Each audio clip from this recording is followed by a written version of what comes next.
Hello दोस्तों, कैसे हो आप। मैं भावना स्वागत करती हूँ आपका आपके YouTube चैनल स्टूडेंट इंडिया पर।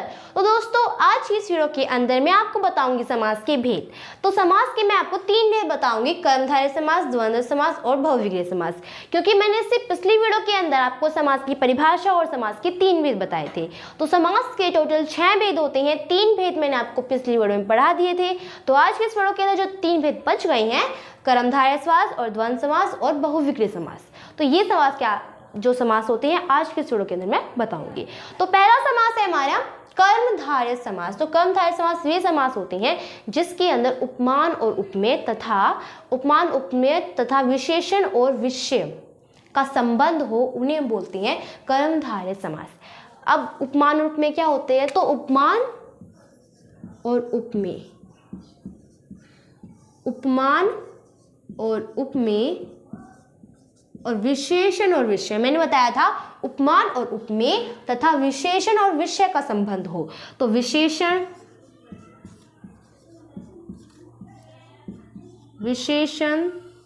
और किसका हो? विशेष्य का हो, विशेष्य का संबंध हो, उसे बोलते हैं कर्मधारय समास। उपमान उपमेय क्या होते हैं? तो उपमान होती हैं जिससे तुलना की जाती हो और उपमेय होती हैं जिसकी तुलना की जाती हो। फॉर एग्जाम्पल उदाहरण ले लेते हैं हम, चंद्रमुख। तो मैंने आपको ये बताया था कि जो भी कुछ समस्त पद होते हैं कि 2 हिस्से होते हैं। पहला होता है पूर्व पद और दूसरा होता है उत्तर पद। तो इसमें जो पूर्व पद है और उत्तर पद है, हमें बताने कि इसमें उपमान कौन सा और उपमेय कौन सा है। उपमान क्या बताया था मैंने आपको? जिससे तुलना की जाती हो, और उपमेय बताया था जिसकी तुलना की जाती हो। तो अब देखो, चंद्रमा है। अब चंद्रमा सिर्फ एक ही होता है, चंद्रमा एक विशेष चीज है और चंद्रमा सिर्फ एक ही है पूरी पृथ्वी में। क्या है? सिर्फ एक है चंद्रमा। और मुख तो सभी के पास होते हैं, मुख क्या होते हैं? सभी के पास होते हैं। तो इसमें क्या होगा कि जो चंद्र है ये तो हमारा उपमान होगा, क्योंकि जो उपमान होता है वो विशेष होता है और जो उपमेय होता है वो साधारण सी चीज होती है। तो मुख तो सभी के पास होती है, साधारण है, बट चंद्रमा सिर्फ एक ही होता है। तो मात्र सिर्फ ये एक ही है, मतलब विशेष है ये। तो मैंने आपको बताया था कि उपमान क्या होता है? जिससे तुलना की जाती हो, और उपमेय क्या होता है? जिसकी तुलना की जाती हो। तो उसी प्रकार जो चंद्र है, इसकी तुलना की किससे गई है? मुख से। ये मुख जो है कैसा मुख है? चंद्रमा के समान मुख है, मतलब कोई विशेष। देखो, मुख तो सभी के पास है, पर ये किसी विशेष की ओर इशारा कर रहा है कि वो चंद्रमा के समान मुख है, इसका मतलब कोई विशेष के समान है। ठीक है। उसी प्रकार है विशेषण और विषय। अब ये विशेषण और विषय क्या होते हैं? तो विशेषण तो वे होते हैं जो किसी की क्या बताते हैं? विशेषता बताते हो, उसे हम क्या बोलते हैं? विशेषण बोलते हैं। पर विशेषता क्या होती है? जिसके बारे में बताया जाता हो, जिसकी विशेषता बताई जाती हो, उसे हम बोलते हैं विशेषता। जैसे कि उदाहरण ले लेते हैं,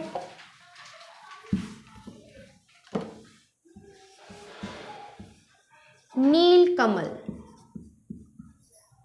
अब इसके अंदर नील कमल बताना है हमें। तो नील कमल क्या लेंगे? अब कमल तो क्या होते हैं? बहुत प्रकार के होते हैं। इसमें क्या है? नील कमल, नीला है जो कमल। तो नीला है जो कमल, नील कमल। कमल तो बहुत सारे होते हैं, किसी बहुत रंग के होते हैं कमल। कोई हरे होते हैं, तो कोई पीले होते हैं, कोई सफ़ेद होते हैं। अब हमें पता नहीं कितने कितने कलर होते हैं। अब कई देशों में किस प्रकार के कलर मिल जाए, मतलब किसी प्रकार के कमल मिल सकते हैं। ठीक है। तो इसमें नीला है जो कमल, अब कमल तो कई रंगों की होती हैं, बट इसके अंदर सिर्फ इसकी किसकी ओर इशारा किया गया है? नीला की ओर। जो ये कमल है ये विशेष है क्योंकि ये नीला है। ठीक है। तो नीला है जो कमल वो होता है नील कमल। तो इसके अंदर जो हमारा पूर्व पद है तो वो तो हमारा विशेषण है, और जो हमारा उत्तर पद है वो हमारा विशेष्य है। ठीक है। अब जैसे नीलकंठ, अब नीलकंठ के अंदर क्या होगा? कंठ तो सभी के पास है, बट वो नीलकंठ है, नीला है जो कंठ, उसे बोलते हैं नीलकंठ। समझ में आया? तो यही होती है उपमान और उपमेय, विशेषण और विषय। तो उपमान क्या होती है कि उपमान मैंने आपको बताया। और एक बात और आपको बताती हूँ, जो विशेषण और विषय होती है, मतलब जो कर्मधारय समास होती हैं, इनमें ज्यादातर आंसर हैजो के अंदर आता है। किस में आता है? हैजो में। मतलब जैसे कि नील कमल, नीला है जो कमल। लाल मिर्च, लाल है जो मिर्च। नीलकंठ, नीलकंठ, नीला है जो कंठ। इसी प्रकार प्रधानमंत्री, प्रधान है जो मंत्री, महाराजा, महान है जो राजा। तो ऐसे शब्द किसमें जो भी समास होते हैं एक इनका विग्रह करती हैं तो है जो में आंसर आता है इनका। ओके, तो यही होते हैं हमारे उपमान, रूप में, विशेषण और विशेषण। ठीक है, तो कर्मधारय समझ गए होंगे कर्मधारय क्या होते हैं। कर्मधारय वे होती हैं जिसमें उपमान, उपमेय तथा विशेषण विषय का संबंध होता हो। हमारा फिफ्थ है द्वंद्व समास। तो इसका द्वंद्व समास वे होती हैं जो जिसमें दोनों पद प्रधान होते हों और जो भी हम विपरीतार्थी हो, इसका जो अर्थ निकलता है वो विपरीतार्थिक होता है।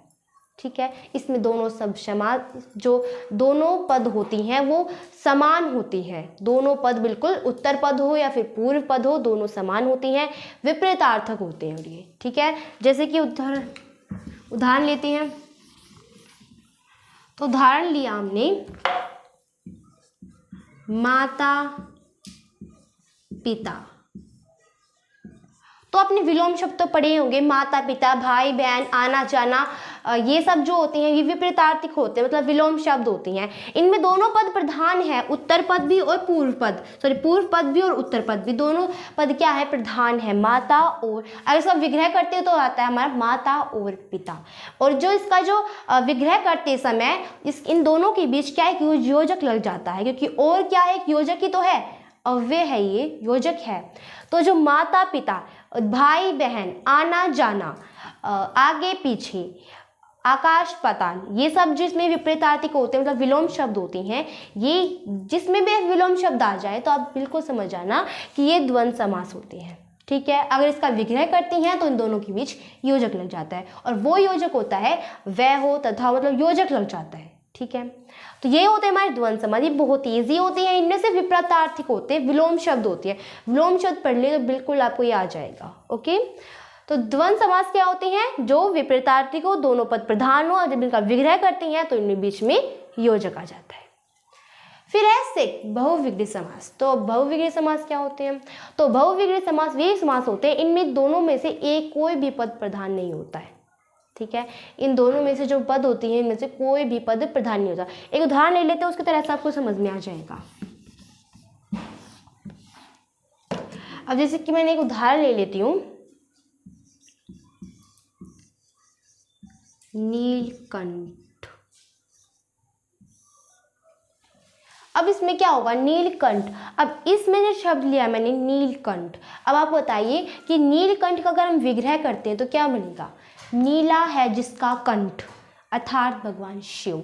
मतलब जो बहुविग्रह समास होती हैं इनमें ज़्यादातर भगवान की बात, मतलब कुछ विशेष की बात होती है। इनमें कोई भी पद प्रधान नहीं होता, ना ही कोई भी पद प्रधान नहीं होता, दोनों इक्वल होती हैं। मतलब ये जो पूर्व पद और जो उत्तर पद होती हैं, ये दोनों पद जो होती हैं वो क्या होती हैं, इक्वल होती हैं। क्या होती हैं, इक्वल। समस्त पद क्या होता है, इक्वल होता है। इसमें कोई से दोनों बराबर होती हैं। अब जैसे कि इसमें ज़्यादातर इनकी बात होगी, जैसे कि कोई भगवान के बारे में। अब देखो, लंबोदर, लंबा है जिसका उदर, अर्थात श्री गणेश भगवान। अब आप बताइए, उदर तो किसी का भी लंबा हो सकता है, बट ये ज़्यादातर किसके लिए प्रयोग किए जाते हैं, ये भगवान श्री गणेश जी के लिए यूज होता है। तो ये हमारा क्या हुआ, बहुविग्रही समास। अब जैसे कि आप दशानन, अब आप 10 तीर तो किसी के भी हो सकते हैं, पर दशानन ये किसके लिए यूज करते हैं, ये रावण के लिए करते हैं। तो 10 आनन है जिसके, अर्थात रावण। ठीक है, तो जिसमें भगवान की बात की जाती हो, ये मतलब कोई विशेष की बात, जरूर नहीं भगवान की हो, कोई विशेष की बात की जाती हो, उन्हें हम बोलते हैं बहुविग्रही समास। ठीक है, अब ये शब्द आपने पढ़े, नीलकंठ, लंबोदर, ये शब्द ही ऐसी होती हैं। मतलब इन दोनों के अंदर क्या होते हैं, कोई विशेष हो, जो बिल्कुल जो हमारी पूरी पृथ्वी होती है, कोई विशेष हो पृथ्वी में। अब आप बताओ, नीलकंठ एक विशेष है। अब आप कहोगे नीलकंठ तो एक पक्षी भी होता है, बट हम नीलकंठ किसके लिए यूज़ करते हैं ज़्यादातर, नीलकंठ किसके लिए यूज़ करते हैं, नीलकंठ होता है वो हम ज़्यादातर शिव जी के लिए यूज़ करते हैं। लंबोदर है, लंबोदर किसके लिए यूज करते हैं, हमें ज्यादातर लंबोदर किसके लिए यूज, श्री गणेश जी के लिए करते हैं। ठीक है, तो मतलब इसमें किसी विशेष के लिए यूज किया जाता है। नीलकंठ, लंबोदर, दशानन आदि, जो भी आप जितने उदाहरण पढ़ोगे उतने आपको ज़्यादा समझ में आएंगे।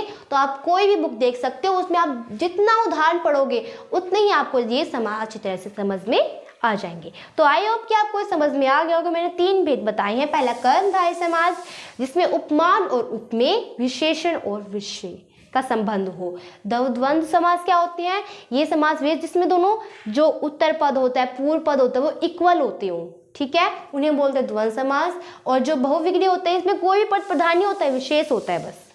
इसमें कोई भी पद प्रधान नहीं होता है, अन्य किसी के बारे में बताया जाता है, अन्य पद होता है इसके अंदर प्रधान। ओके, तो आपने 3 भेद पढ़ लिए हैं। अब आपका बिल्कुल समास खत्म हो गया है। मैंने आपको समास के जो भेद और समास की 6 भेद होती हैं 3 भेद पिछली वीडियो में पढ़ा दिए थे और 3 भेद मैंने अब पढ़ा दिए हैं, ठीक है। अगर आपको मेरी वीडियो ये अच्छी लगी हो तो इसे लाइक करना, सब्सक्राइब करना एंड शेयर करना। Thanks for watching my video. तब तक आप हमेशा खुश रहो। जय हिंद, जय भारत।